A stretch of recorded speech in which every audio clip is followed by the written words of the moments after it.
ఏయ్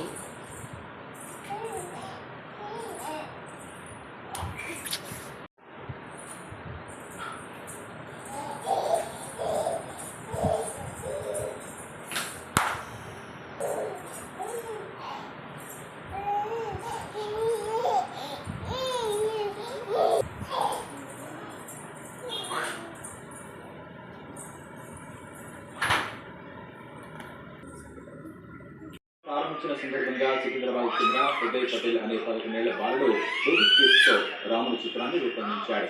500 క్యూబ్లు ఉపయోగించి 5 అడుగుల ఎత్తున్న రాముడి ప్రతిబింబాన్ని తయారు చేసినట్లు బాలుడు తెలిపాడు. బేగంపేట రసూల్పురలోని స్వామినారాయణ దేవాలయంలో క్యూబ్స్తో ఏర్పాటు చేసిన శ్రీరాముడి చిత్రపటం చూపరులను ఆకట్టుకుంటారు.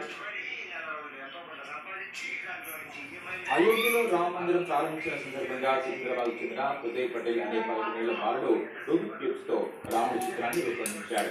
500 క్యూబ్లు ఉపయోగించి 5 అడుగుల ఎత్తున్న రాముడి ప్రతిబింబాన్ని తయారు చేసినట్లు బాలుడు తెలిపాడు.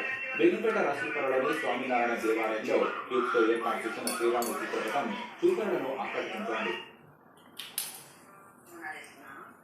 అయోధ్యలో రామ మందిరం ప్రారంభించిన సందర్భంగా సికింద్రాబాద్ చెందిన ఉదయ్ పటేల్ అనే 11 బాలుడు రూబిక్ క్యూబ్స్ తో రాముడి చిత్రాన్ని రూపొందించాడు.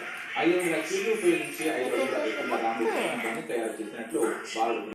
అయోధ్యలో రామ మందిరం ప్రారంభించిన సందర్భంగా సికింద్రాబాద్ చెందిన ఉదయ్ పటేల్ అనే 11 బాలుడు రూబిక్ క్యూబ్స్ తో రాముడి చిత్రాన్ని రూపొందించాడు.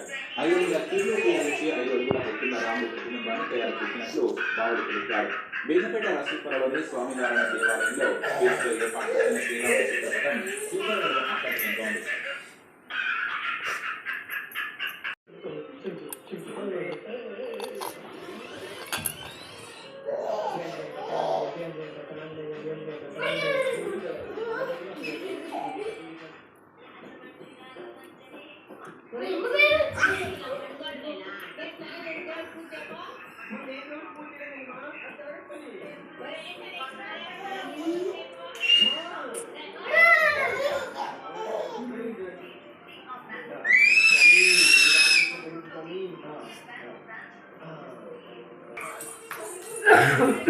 Ah